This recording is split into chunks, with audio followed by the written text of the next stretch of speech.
Queridos irmãos, é sempre uma responsabilidade muito grande falar a palavra de Deus.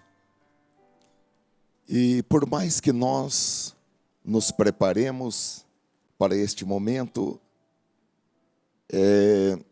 há sempre uma aceleração no coração em razão da responsabilidade. Há uma palavra que o Senhor propôs no meu coração e eu quero compartilhar esta palavra com os irmãos.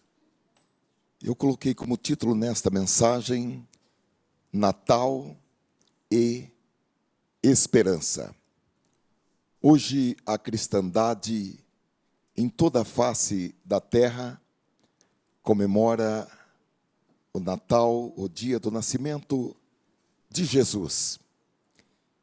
E em meu coração houve o desejo de abordar este tema com os irmãos, e eu coloquei como título nesta mensagem, Natal e Esperança, porque há uma linha direta, uma conexão direta entre a pessoa maravilhosa de Jesus e a viva esperança que nós podemos alcançar.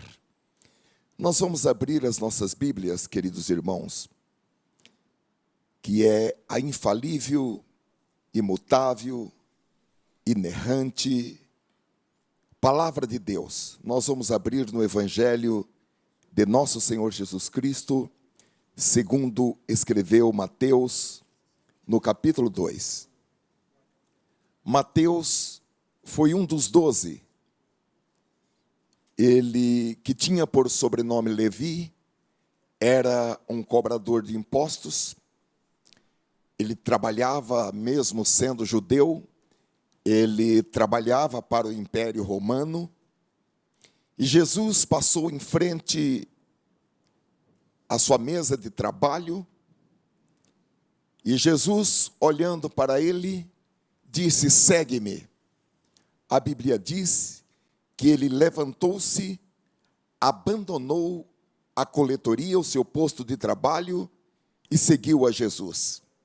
Porque, queridos irmãos, é melhor perder um cargo público do que estar em um lugar onde não se deveria ficar, tendo em vista o chamado de Jesus. Então, é melhor ficar desempregado do que ficar longe dos objetivos do Senhor Jesus. Amém, irmãos? Mateus capítulo 2, nós vamos ler este evangelho. Se Mateus não tivesse abandonado aquele posto na sua coletoria, hoje nós não estaríamos lendo este evangelho. Louvamos a Deus pela obediência deste servo de Deus à voz do Senhor Jesus. Mateus capítulo 2, versículo 1. Eu vou ler na tradução da Bíblia King James, que diz assim: após o nascimento de Jesus em Belém da Judeia, nos dias do rei Herodes, eis que alguns sábios, vindo do Oriente, chegaram a Jerusalém e indagavam: onde está aquele que é nascido rei dos judeus? Pois do Oriente vimos a sua estrela e viemos adorá-lo. Quando o rei Herodes ouviu isso, ficou perturbado, e toda a Jerusalém com ele. Tendo reunido todos os príncipes dos sacerdotes e os escribas do povo, perguntou-lhes onde havia de nascer o Cristo. E eles lhe responderam: em Belém da Judeia, pois assim escreveu o profeta. Mas tu, Belém, terra de Judá, de modo algum és a menor entre as cidades de Judá, pois de ti sairá o guia, que como pastor conduzirá Israel, o meu povo. Então Herodes, chamando secretamente os sábios, interrogou-os exatamente acerca do tempo em que a estrela lhes aparecera. Mandou-os a Belém e disse: Ide e perguntai diligentemente pelo menino, e quando o achardes, comunicai-me, para que também eu vá e o adore. Após terem ouvido o rei, seguiram o seu caminho, e a estrela que tinham visto no oriente foi adiante deles, até que finalmente parou sobre o lugar onde estava o menino. E vendo eles a estrela, alegraram-se com grande e intenso júbilo. Ao entrarem na casa, encontraram o menino com Maria, sua mãe, e prostrando-se o adoraram. Então abriram seus tesouros e lhe ofertaram presentes: ouro, incenso e mirra. E sendo por divina revelação avisados em sonhos, para que não voltassem para junto de Herodes, retornaram para a sua terra por outro caminho. Amém.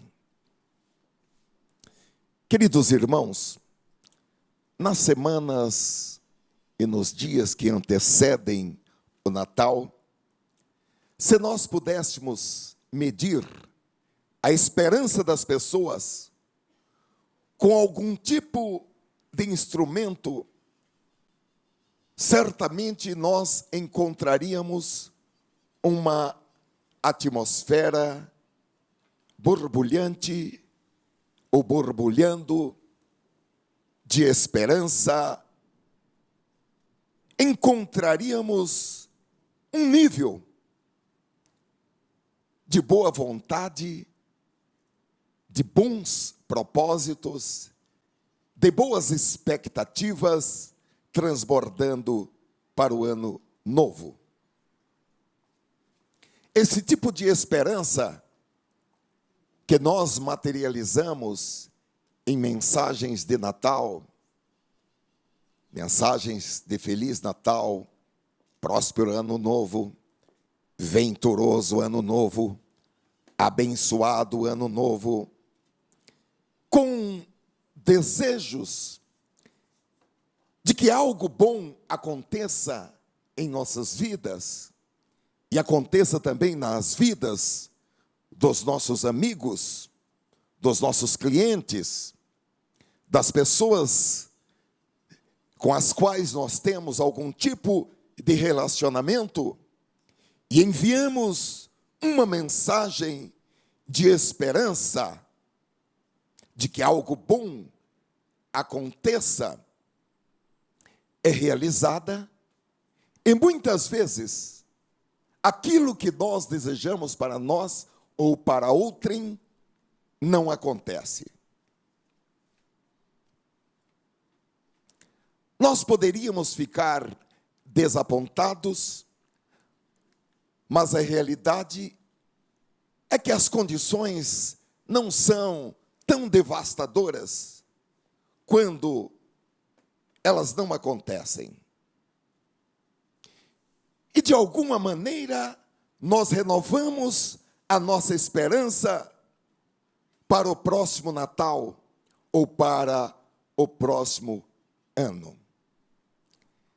Esperança, queridos irmãos, é uma palavra muito importante, e até o som dessa palavra, quando nós pronunciamos esta palavra, e muitas vezes ouvimos a nossa própria voz dizendo esperança, é uma palavra que quando nós estamos assim, digamos, um pouco para baixo, esta palavra por si mesma, ela pode nos levantar o nosso espírito e até a nossa própria autoestima.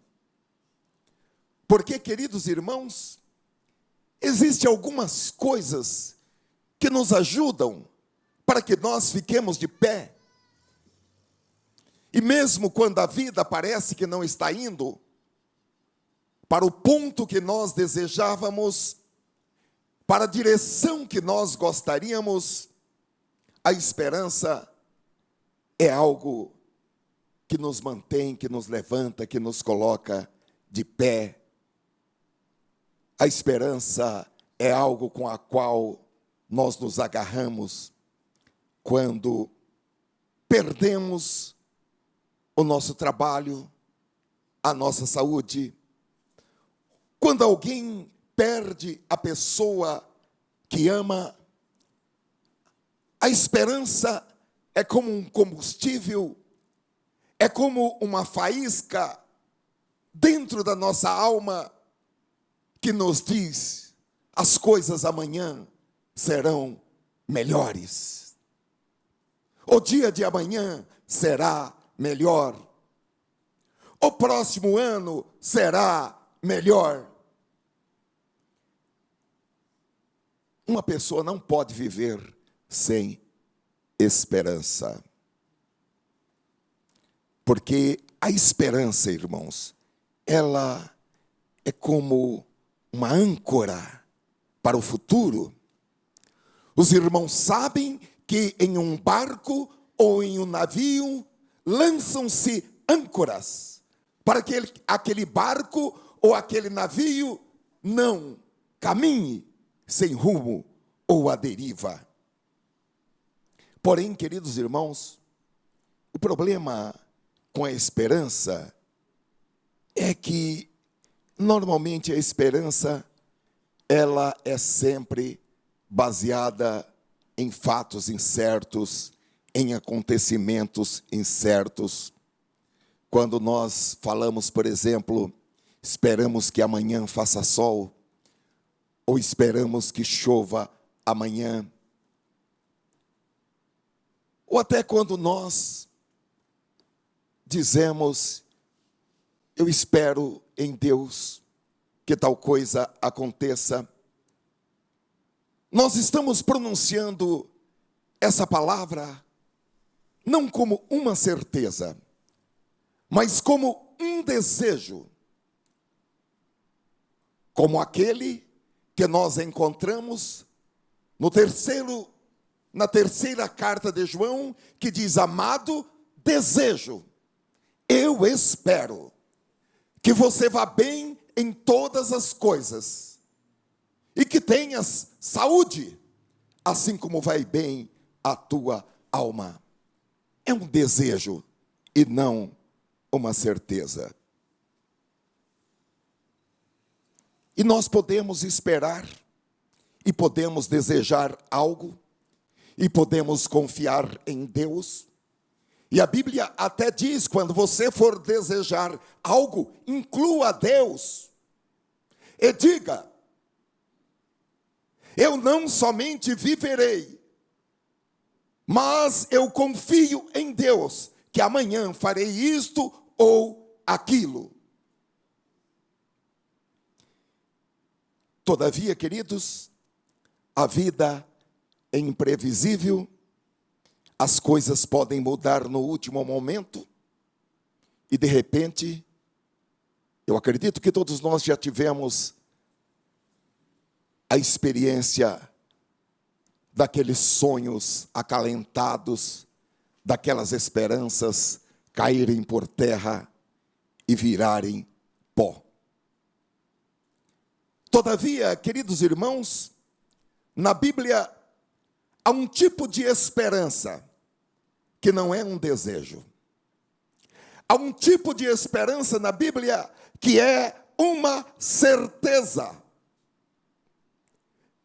Nem todos os seres humanos que vivem neste planeta experimentarão em suas vidas esse tipo de esperança. Esse tipo de esperança que não é um desejo, mas é baseado em uma certeza absoluta. Glória ao nome de Jesus. E quando isso acontece, você pode esperar por essas coisas que estão descritas neste livro. Pode esperar sentado, pode esperar deitado, pode esperar de pé, porque vai acontecer. Aleluia. E o texto que nós lemos, irmãos, fala de um grupo de homens sábios. E a esperança desses homens sábios, do capítulo 2 de Mateus, estava baseada naquilo que Deus havia prometido. E como Deus sempre cumpre as suas promessas, porque Ele é o mesmo, Ele não muda. Ainda hoje, 2000 anos depois, nós podemos olhar para frente com esse mesmo tipo de esperança absoluta. Glória a Deus! O crente precisa incorporar na sua personalidade, no seu ser, esse tipo de esperança absoluta. Glória a Deus. E estes homens, diz o texto, que eles saíram naquele primeiro Natal e eles viajaram do Oriente até o Belém, movidos por uma esperança. E eles foram para encontrar o Rei dos Reis, o sacerdote dos sacerdotes, aquele prometido para as nações, que acabaria com as guerras, com as injustiças, com o sofrimento. E eles viajaram esperando encontrar o rei, aquele que traria o amor entre as pessoas, aquele que restauraria os corações feridos, aquele que traria a paz para este mundo. E como eles sabiam que estavam no caminho certo, na estrada certa? A Bíblia diz, no texto que nós lemos, que eles viram uma estrela. E aquela estrela é que teve tudo a ver com aquela busca. E você pode perguntar, como eu vou aplicar então isso na minha vida depois de quase 2000 anos? Será que isso tem a ver com você e comigo? Sim, tem a ver. Porque você precisa de esperança para viver. Você precisa de esperança para ser curado. Você precisa de esperança para ser produtivo. Você precisa de esperança para vencer. Glória a Deus! Mesmo que essa esperança seja construída sobre a menor possibilidade, mesmo que não pareça, diante do quadro, do conjunto, de que algo de bom vai acontecer na sua vida. Glória a Deus. Porém, se a sua esperança estiver ancorada, da mesma forma que a esperança daqueles sábios estava ancorada em uma certeza irrevogável, inamovível, como também a esperança de Abraão, que saiu sem saber para onde ia, porque ele recebera uma palavra de Deus, e basta uma palavra de Deus para que você tenha esta esperança. É a esperança que a Bíblia fala, a esperança bíblica. E essa esperança, ela pode nos encorajar até quando muitos aspectos de nossas vidas podem estar dando errado. Agora, essa esperança, ela está ligada, ou ela está em conexão inseparável com a pessoa de Jesus Cristo.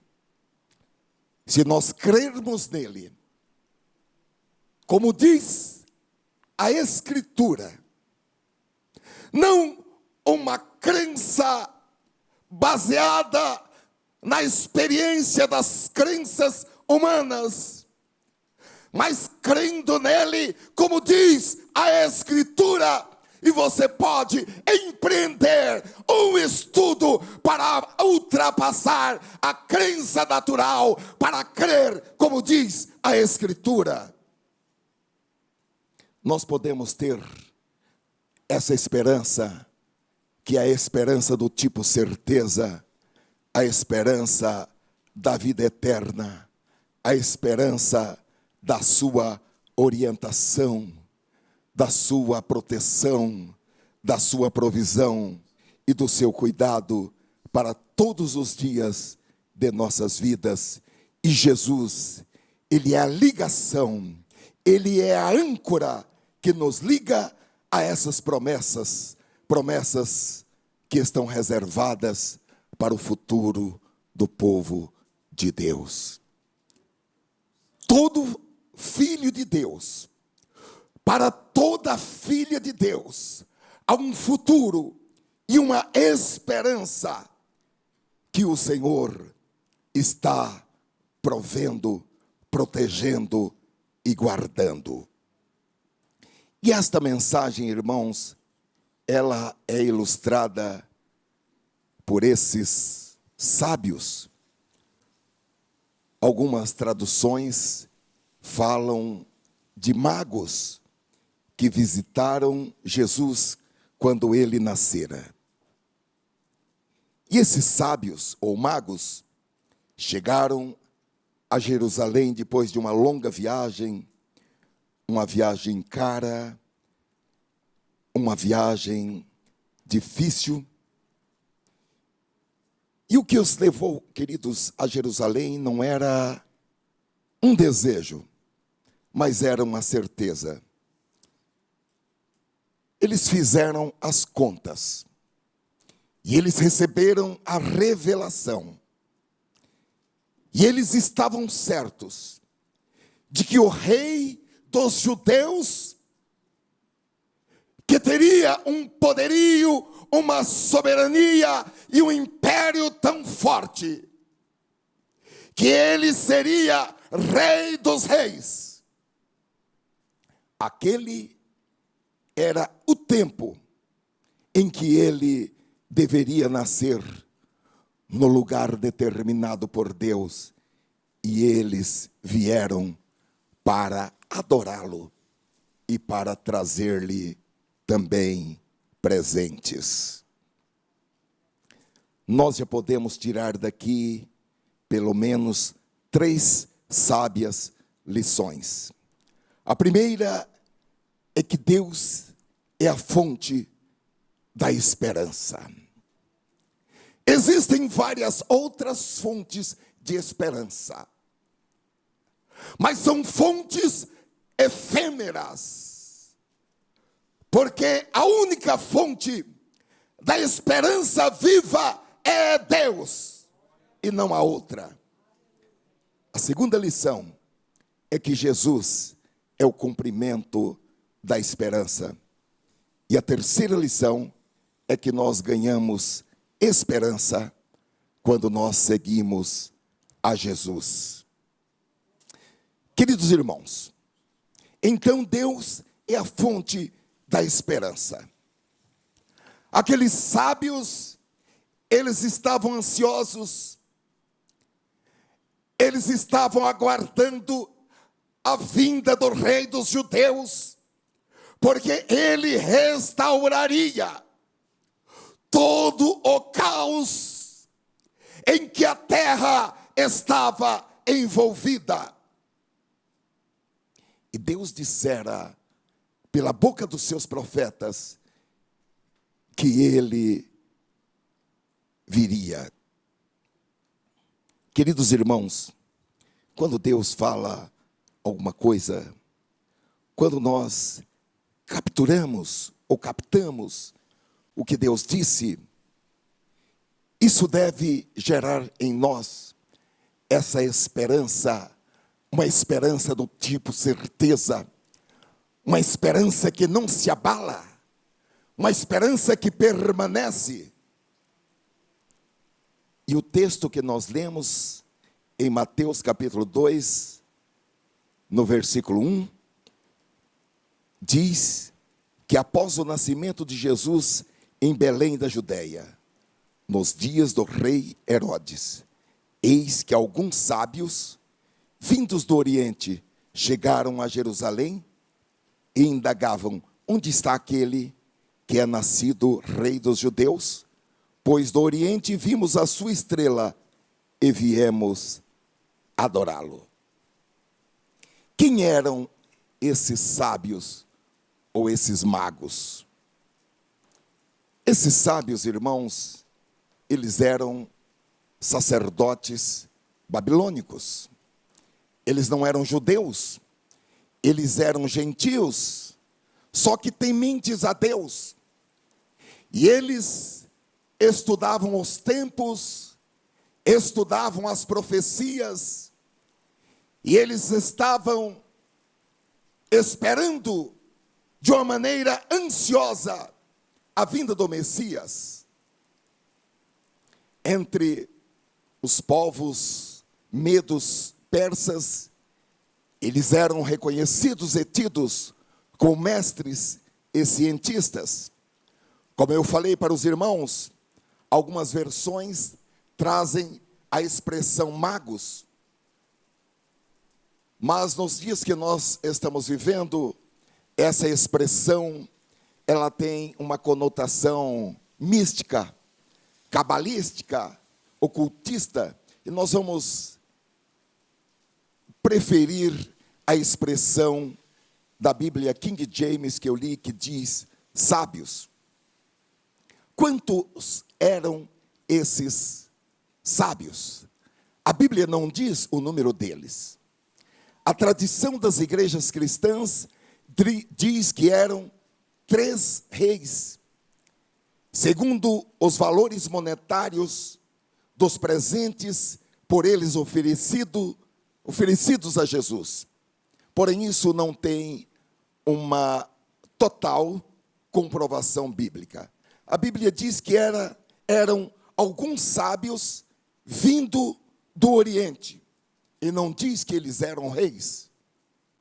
A história nos conta que esses sábios, eles, apesar de terem crescido muito no reinado medo-persa, mas eles não eram reis, eles eram conselheiros de reis.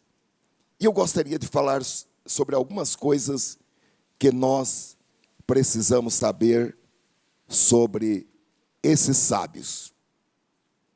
Eles eram um grupo seleto dos sacerdotes babilônicos, e eles funcionavam como uma espécie de conselheiro religioso, conselheiro político, conselheiro civil para os reis.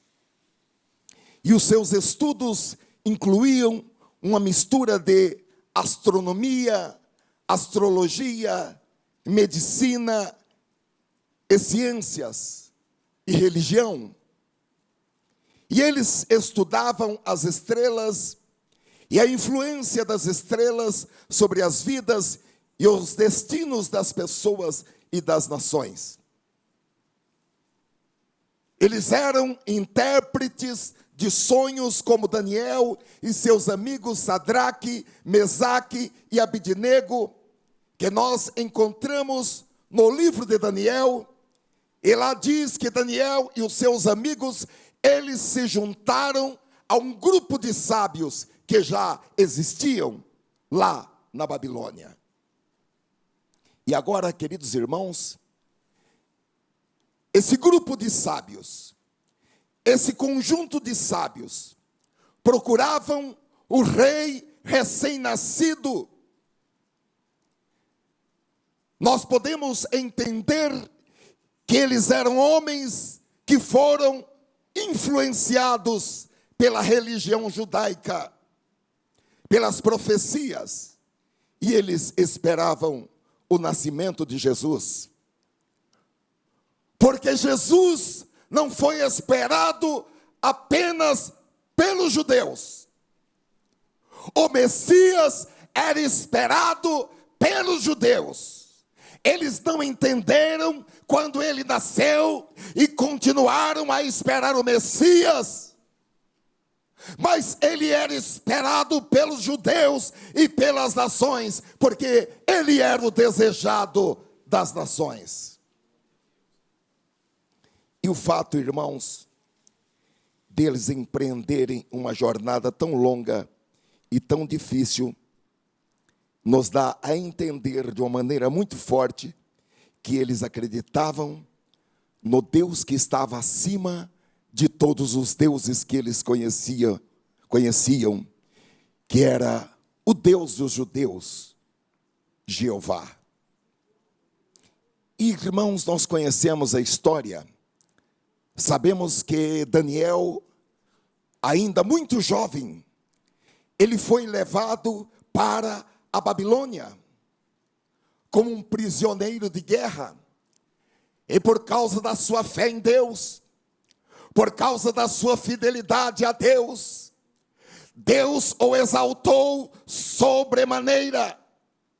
E ele se levantou e se tornou um conselheiro de todos os reis que passaram, primeiro do rei da Babilônia. Mais tarde, depois que os persas conquistaram a Babilônia, Daniel não foi um traidor do rei da Babilônia, mas ele continuou no seu papel como conselheiro, porque quando Deus coloca um homem ou uma mulher em uma posição, a mudança política não muda nada, a mudança econômica não muda nada, a mudança na direção da empresa não muda nada, porque o poder pertence a Deus. E Daniel continuou nesse papel, porque Deus era com Daniel. Tanto que, queridos irmãos, um dos títulos que foi dado a Daniel foi o título de chefe dos magos. Ele era o chefe de todos os sábios, dos astrólogos, dos astrônomos, dos cientistas, dos médicos. Daniel era o chefe deles todos. Glória a Deus. Podemos dizer, irmãos, que tendo em vista a fidelidade e a obediência que Daniel e os seus companheiros israelitas tinham para com Deus, nós podemos dizer, sem nenhuma dúvida, que eles não se envolveram na astrologia, porque eles já sabiam que o poder pertence a Deus, e não são os astros que determinam o futuro de alguém ou o futuro de uma nação. Astronomia, sim. Astrologia, não. Porque a sabedoria de Daniel e dos seus 3 amigos é uma sabedoria que veio do próprio Deus. E eles eram homens que esperavam a revelação divina para abrir as suas bocas e dar o parecer sobre algo. Então, queridos, Daniel e os seus amigos exerceram uma influência tão poderosa sobre a cultura babilônica e a cultura persa, que depois de vários séculos, nós vamos encontrar naquele reino de pagãos, estes homens, estes sábios, que acreditavam no Deus de Daniel, no Deus de Israel, e eles estavam estudando as Escrituras, e eles estavam estudando a respeito da vinda do rei judeu. E como foi que eles souberam que era o momento em que o rei judeu haveria de nascer? Daniel deixou nos seus escritos como esse momento poderia ser identificado. Então havia uma revelação de Deus, porque as coisas de Deus estão disponíveis. As coisas de Deus não estão ocultas para aqueles que buscam. As coisas de Deus são mistérios, mas não são mistérios ocultos, são mistérios revelados. E Deus, falando por meio do profeta Daniel, o próprio Deus deu elementos confiáveis para que alguém pudesse estudar e chegar à conclusão do momento em que ocorreria a plenitude dos tempos, o momento para o nascimento do Messias. E, queridos irmãos, em toda a Bíblia há apenas uma passagem que prediz o tempo da vinda do Messias, mas essa passagem já foi o suficiente para que eles pudessem fazer os cálculos. Aqui havia a necessidade de uma combinação de fé com matemática, ou matemática e fé. Nós não podemos desprezar as ciências do conhecimento humano, mas nós temos que aliar as ciências do conhecimento humano com a fé, a revelação e a palavra de Deus. E a passagem que me refiro está no capítulo 9 de Daniel. É um texto bastante conhecido. Daniel, ele teve uma visão e ele estava orando. E agora, pela segunda vez, por volta das 3 horas da tarde, o anjo Gabriel apareceu a Daniel. É o mesmo anjo Gabriel que lá adiante apareceria a Maria para anunciar que ela ficaria grávida, teria um bebê. E agora o anjo Gabriel aparece a Daniel para explicar a visão. Porque apesar de uma explicação preliminar, Daniel não havia compreendido o sentido completo da visão. Quando Deus lhe falar uma coisa, procure entender com profundidade o que Deus disse. E se você não tiver uma compreensão total, entre em oração a Deus, até que Ele lhe dê a visão completa. a compreensão completa, a explicação completa. Nós vamos ler, irmãos, na tradução da Nova Linguagem de hoje, porque nessa tradução nós vamos entender com mais facilidade, porque a expressão semanas é substituída por anos. Cada semana da visão de Daniel corresponde a 7 anos. E aqui, o que nós vamos ler no livro de Daniel, no capítulo 9, a partir do versículo 24, é uma explicação que o anjo Gabriel fez a Daniel. Ou melhor, a partir do versículo 22. E ele disse, o anjo Gabriel disse a Daniel, Daniel, eu vim explicar o que quer dizer a visão. Logo que você começou a orar, Deus atendeu o seu pedido. Deus o ama muito e por isso me mandou explicar a visão a você. Portanto, preste atenção e procure entender o que vou dizer. E agora, ele começa a explicar a visão a Daniel. Versículo 24. Daniel, o castigo do seu povo e da sua santa cidade vai durar 70 anos vezes 7, até que termine a revolta e o pecado acabe. Então o seu povo vai conseguir perdão dos seus pecados e a justiça eterna de Deus será vista. A visão e a profecia serão cumpridas e o santo templo será inaugurado de novo. E o anjo continua falando.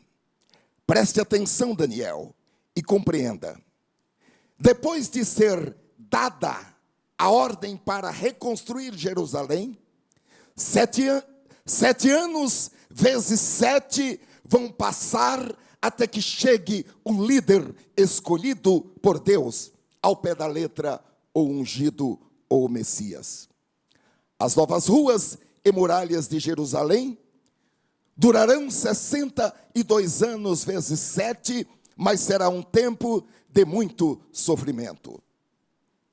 No fim desse tempo, o líder escolhido por Deus, o ungido ou o Messias, será morto injustamente.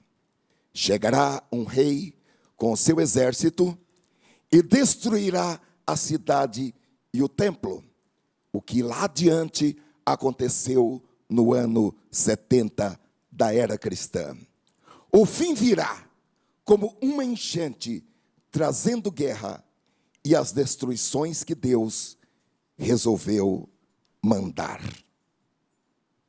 Então, queridos irmãos, o anjo Gabriel, como disse aos irmãos, o mesmo anjo que lá adiante visitou Maria, anunciando que ela teria um bebê, esse anjo disse a Daniel que o líder escolhido por Deus, ungido de Deus, ou o Messias de Deus, viria 490 anos depois de um decreto que seria assinado para que Jerusalém fosse reconstruída.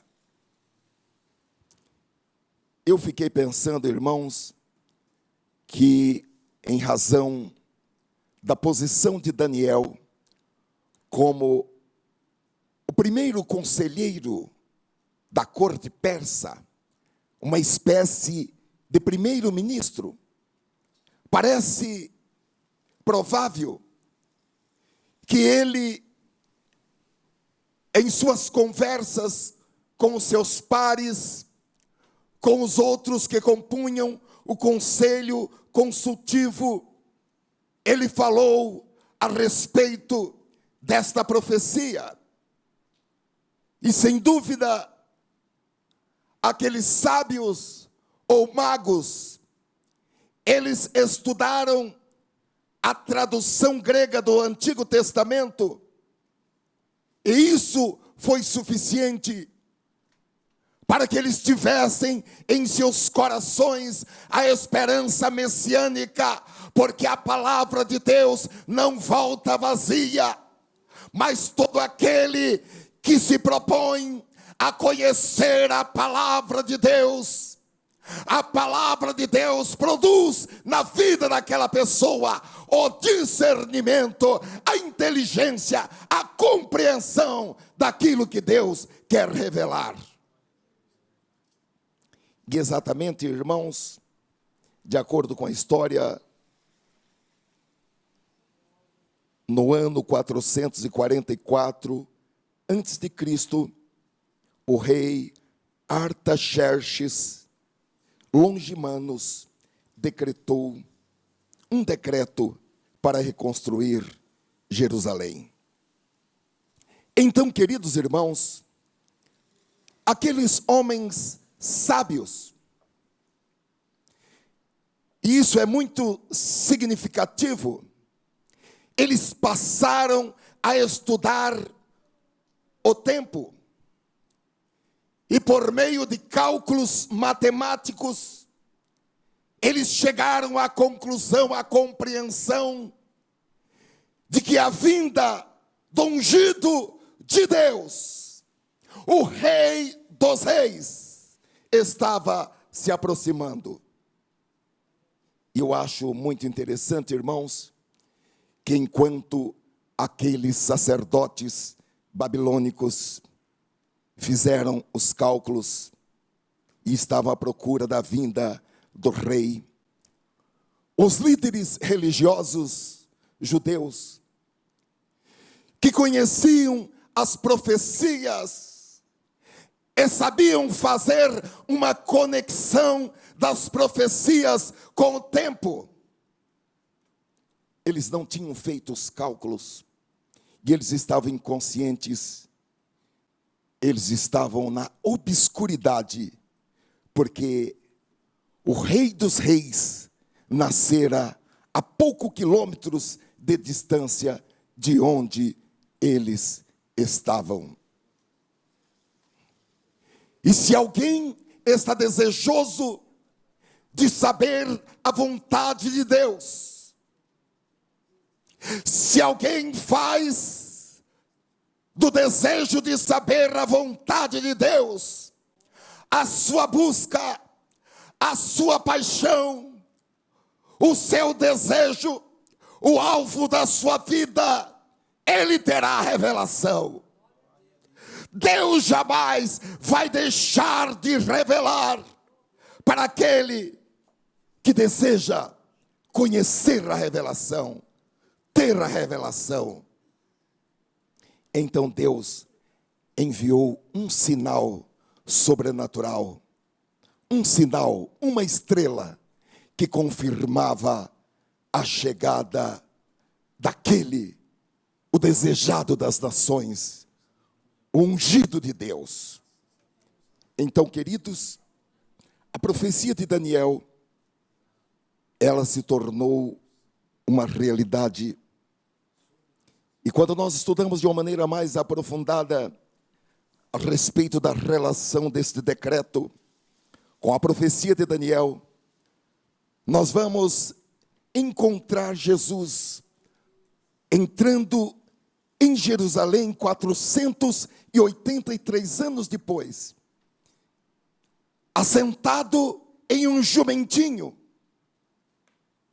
E cumpriu-se então a profecia, porque as pessoas se levantaram e louvaram e aplaudiram e disseram: bendito é aquele que vem em nome do Senhor. E agora, irmãos, para aqueles sábios, Deus usa uma estrela para indicá-los a direção que eles deveriam começar a andar. Aleluia. Seja o que for que você vá fazer, Se você tiver paciência, você pode esperar, porque Deus vai mandar sinais sobrenaturais. Deus vai indicar o tempo de você sair. Deus vai indicar a direção que você deve tomar. Oh, glória a Deus! E aqui Deus usou este fenômeno. Não sabemos se Deus criou esse fenômeno para esta ocasião, ou se Deus usou algo já existente, mas o que é certo é que a função daquela estrela foi anunciar de maneira sobrenatural para aqueles homens que buscavam a Deus o nascimento do Messias. Eu não sei, irmãos, não posso nem dizer isso com certeza, mas se eles eram homens que estudavam as Escrituras, eles podem ter tido esse entendimento e relacionar aquela estrela com o nascimento de Jesus. Talvez nas leituras do Antigo Testamento grego, eles viram uma profecia que está em Números capítulo 24 e versículo 17, que é uma profecia de Balaão, e essa profecia, ela faz uma referência entre uma estrela, que é chamada estrela de Jacó, e o cetro que se levantaria em Israel. Os irmãos vejam a profecia de Números capítulo 24 e versículo 17, onde está escrito: eu o vejo, mas não agora. Eu o avisto, mas não de perto. Uma estrela surgirá de Jacó, um cetro se levantará de Israel. Ele esmagará as frontes de Moabe e o crânio de todos os descendentes de Sete. Essa estrela, irmãos, como disse, ela pode ter sido uma criação sobrenatural do Senhor para este momento, porque toda a narrativa do nascimento de Jesus, ela está permeada por fenômenos sobrenaturais, como a gravidez de Maria, o aparecimento de homens, ou pode ter sido um fenômeno que muitas pessoas viram, porém elas não associaram aquele fenômeno com o nascimento do Messias, porque elas não estavam esperando, e por isso elas não tiveram a revelação. Nós precisamos estar atentos à revelação, porque Deus pode mostrar, mas se nós não estivermos atentos à revelação, nós vamos ver a luz, nós vamos ver o fenômeno, mas não vamos ligar aquele fenômeno com uma revelação que Deus está nos dando. A revelação, irmãos, ela é somente para aqueles que estão esperando no Senhor. Os irmãos estão entendendo? Glória ao nome de Jesus. Agora, queridos irmãos, eles não seguiram toda a viagem guiados por aquela estrela. Não é o que o texto diz. O texto diz que a estrela apareceu e depois a estrela desapareceu. Mais adiante, a estrela reapareceu novamente. Quando eles estavam procurando de maneira mais exata o lugar onde o menino Jesus estava. Há pessoas que querem que a estrela fique com ele 24 horas por dia. Se Deus já falou, você não precisa continuar vendo a estrela. Siga a direção que o Senhor falou, mesmo que a estrela tenha desaparecido, mesmo que você não ouça novamente uma voz. Se Deus falou, siga, mesmo não vendo a estrela a guiar o caminho. E foi o que eles fizeram. E queridos irmãos, motivados pelo desejo de ver o Rei dos Reis, eles fizeram esta viagem, uma viagem de aproximadamente 1.600 quilômetros. Uma viagem que deve ter durado de 4 a 5 meses. E é muito interessante observar que eles vieram para a capital judaica, que era Jerusalém. Obviamente, não era necessário que a estrela os conduzisse a Jerusalém, porque eles estavam procurando o rei dos judeus, e naturalmente, o rei dos judeus estaria na capital. Porém, aqui Mateus, para enfatizar que Jesus nasceu da linhagem real de Davi, como as profecias indicavam, Mateus diz que Jesus nasceu na mesma cidade natal de Davi, em Belém, na Judeia, e que ficava, queridos, apenas a poucos quilômetros de Jerusalém. Agora, algo que chama muito a nossa atenção. O texto diz que quando os sábios chegaram na cidade, houve uma perturbação geral na cidade. Nós podemos imaginar que, tendo em vista o status daqueles homens, provavelmente eles levaram consigo uma comitiva, uma cavalaria, uma comitiva de assessores. Mas o que perturbou a cidade, de acordo com o texto de Mateus, não foi a presença apenas daqueles homens vestidos de uma maneira muito elegante, com a sua comitiva, com a sua cavalaria. A Bíblia diz em Mateus capítulo 2, versículo 2, que o que perturbou a cidade foi a pergunta que eles fizeram. E indagavam: onde está aquele que é nascido rei dos judeus? Pois do Oriente vimos a sua estrela e viemos para adorá-lo.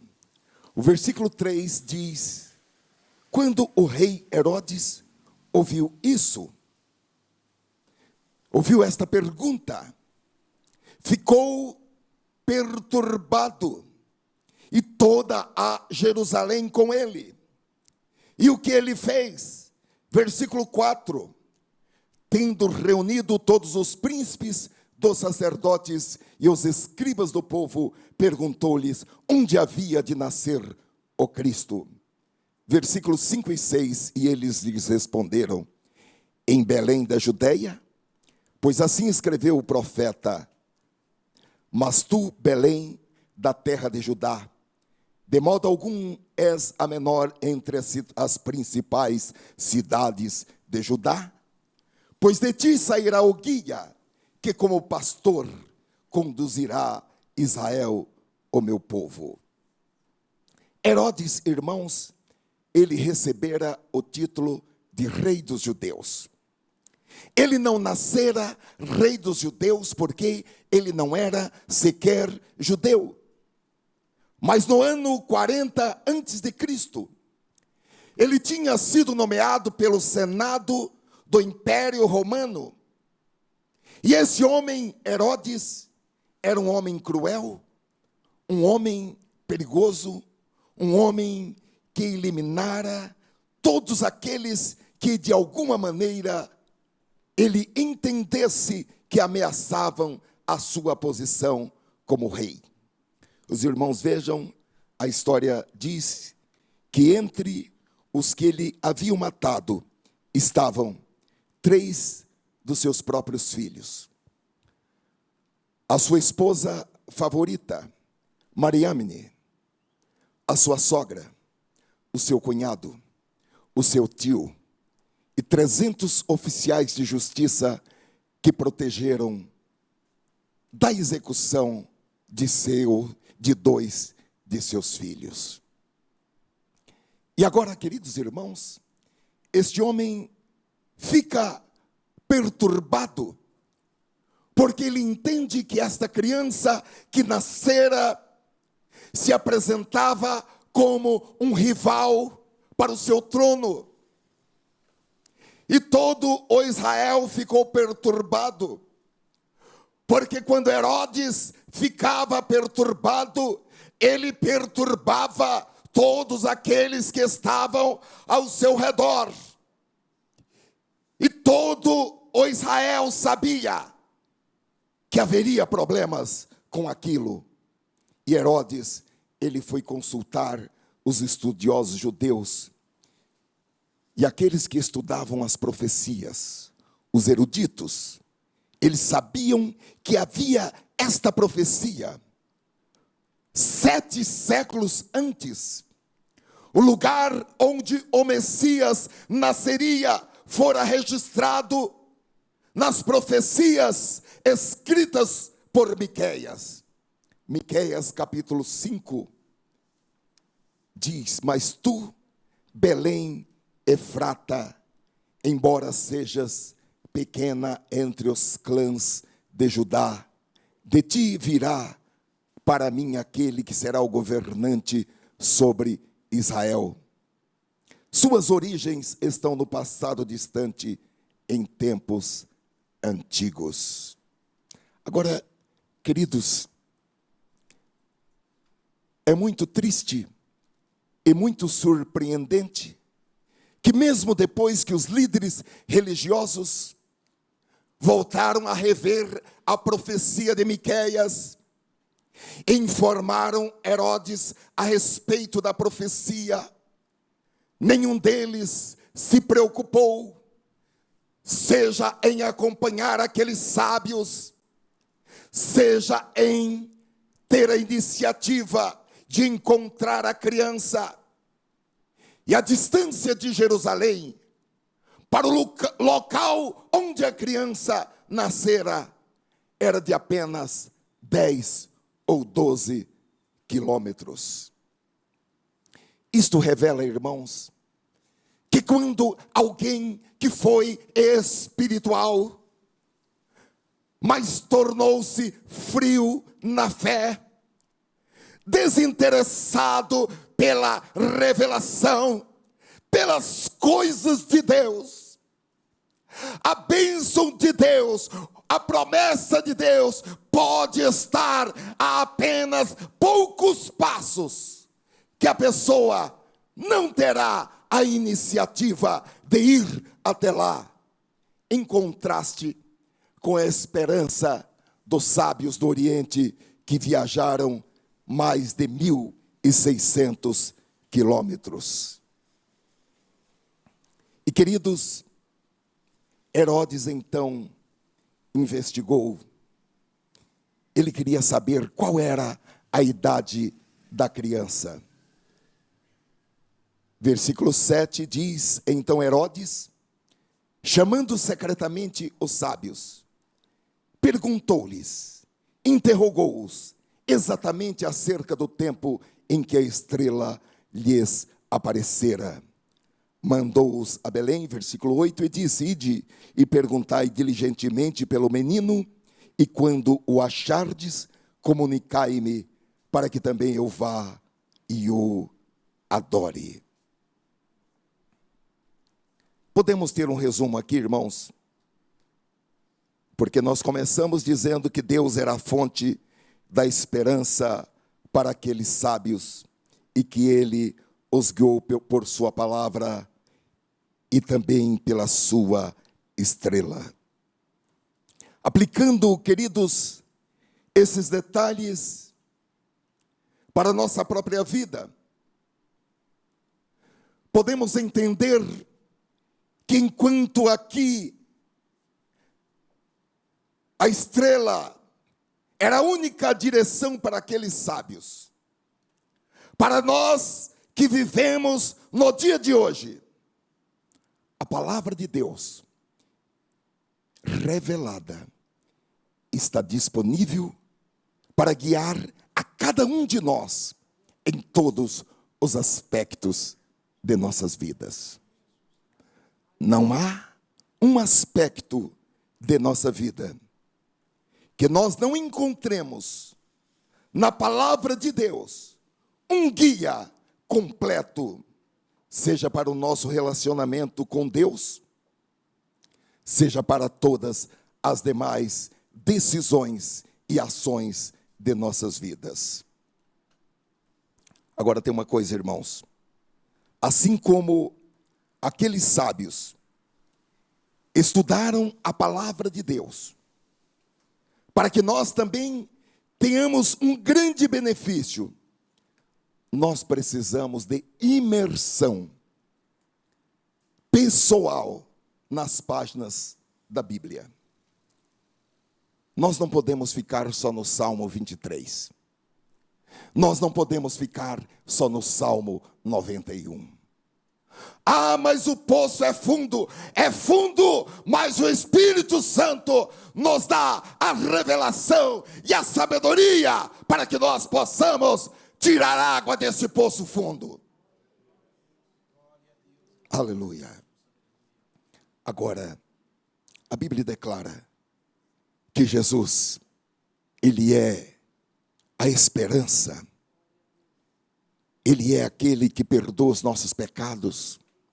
Ele é aquele que nos concede a vida eterna. As boas obras não salvam. As missas não salvam. As caridades após a morte não salvam. Não existe passagem pelo purgatório. Não há uma segunda chance que seria por meio da reencarnação do kardecismo. Não há, depois da morte, como nascer novamente e evoluir no seu espírito para ser salvo, porque a Bíblia diz que após a morte segue-se o juízo. Só Jesus concede esperança para o homem. Agora, depois que alguém tem um encontro com Jesus, como aqueles homens tiveram um encontro com Jesus, a sua vida nunca mais será a mesma. Nós vamos reler, irmão, os versículos 9, 10 e 11, e depois vamos ver, para finalizar, um trecho de um filme a esse respeito. Versículo 9.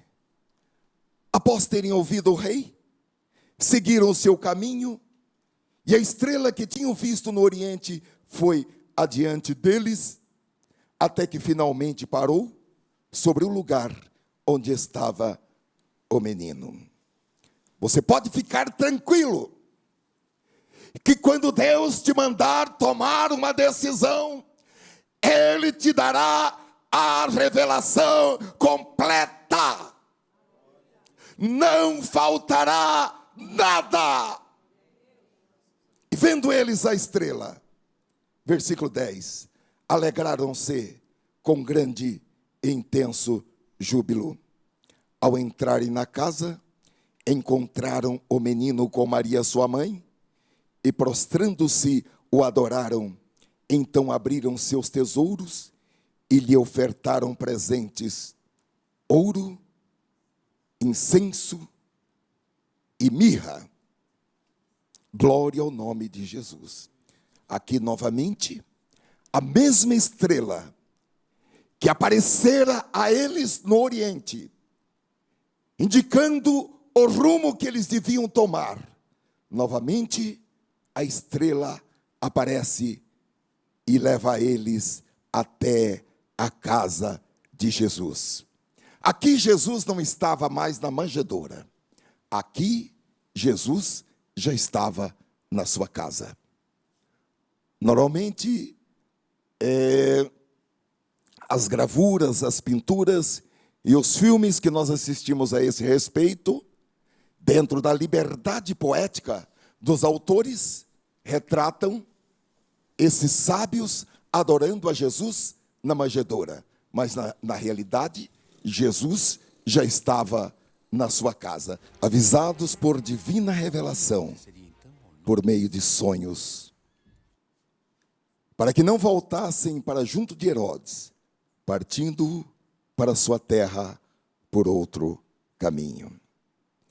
Eu gostaria de finalizar dizendo o seguinte: quando você tem um encontro pessoal com Cristo, você nunca mais vai andar pelo mesmo caminho, vai encontrar as mesmas pessoas, vai falar as mesmas palavras, ainda que você seja alguém que há 40 ou 50 anos esteja estudando as Escrituras. Assim como aqueles sábios encontraram Jesus e depois partiram por outro caminho, avisados por divina revelação, nesta noite, a divina revelação vem por meio desta escritura que nós estamos lendo e desta meditação, para que você tome uma nova direção e comece hoje mesmo a andar por um novo e vivo caminho. Não é que nós vamos dizer até hoje andei errado, é que nós vamos subir outros degraus nesta estrada, nessa escada, que cada dia tem que nos levar para mais perto de Deus. Na projeção idealizada por Jesus, sede perfeito, como é perfeito meu Pai que está no céu. Qual foi a sua esperança para esse Natal e para o próximo ano? Alguns esperaram um celular, uma casa nova, um carro, talvez algo simples como um buquê de flores, um anel, um abraço, o retorno de um relacionamento. O que você estava esperando ganhar nesse Natal, você ganhou? Eu quero finalizar dizendo que Deus, Ele tem grandes momentos para a sua vida. Por mais extravagantes que tenham sido seus pensamentos, por mais extravagantes que tenham sido os seus sonhos, o que Deus tem para você é muito mais.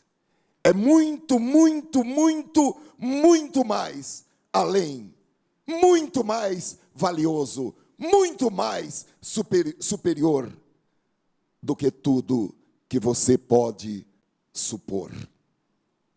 Agora Deus espera apenas 3 coisas de você. A primeira, Deus espera que você acredite em seu Filho Jesus. Segunda, Deus espera que você o deixe guiá-lo com segurança em cada passo de sua jornada nos próximos anos. Que você risque a agenda feito pelo seu próprio coração. E siga a agenda de Deus. E terceiro, Deus espera que você acredite na segunda vinda de Jesus, porque Jesus breve virá. Somente estas três coisas. Se você nesta noite entendeu esta palavra e propor em seu coração subir degraus deste novo e vivo caminho, uma verdadeira revolução acontecerá na sua vida. Esta mensagem foi preparada, queridos irmãos, com muito carinho, com muito desejo, com muita busca do Altíssimo, para que isso se torne realidade em sua vida. E você seja nesta noite abençoado pela palavra, curado pela palavra, orientado pela palavra, prosperado pela palavra, dirigido pela palavra para um novo momento em sua vida. Pai, nós te agradecemos pelo privilégio que temos de conhecer a tua palavra e ter, Senhor, um aprofundamento na tua palavra. O Senhor já nos tem dado, no decorrer deste ano, a tua promessa, que se nós entendêssemos os primeiros rudimentos da fé cristã, o Senhor nos levaria para aprofundamentos maiores, para revelações maiores do teu querer e da tua vontade para as nossas vidas. E eis-nos aqui, Senhor, nesta noite, imersos na tua palavra, desejosos de entender, Senhor, na profundidade, Senhor, da tua sabedoria, nas profundezas, Senhor, da tua revelação, entender, Senhor, qual é a tua boa, perfeita e agradável vontade de Deus para as nossas vidas. Queremos sim, Senhor, dar passos em direção, Senhor, a este novo e vivo caminho, subindo, Senhor, mais um degrau, subindo, Senhor, mais um degrau. Oh, aleluia. Obrigado, Senhor, por cuidar assim de nós. Nós não temos o merecimento para tal, mas é por causa das tuas misericórdias, multidões de misericórdia, por causa da tua bondade, que é de geração em geração, e do teu infindável amor, que nós nesta noite podemos usufruir, Senhor, do teu favor, aqui neste santuário, e também à distância, com pessoas que estão na mesma fé, na mesma esperança e na mesma busca.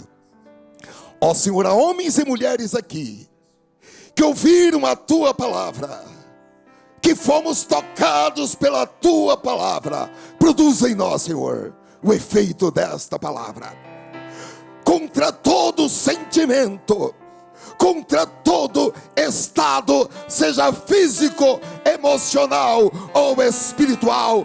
Quebra, Senhor, todas as algemas, todos os grilhões, e conduz o teu povo em vitória para este novo tempo.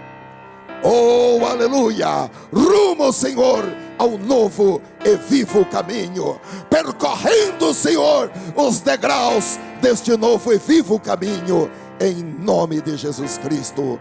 Amém. Podemos aplaudir ao Senhor.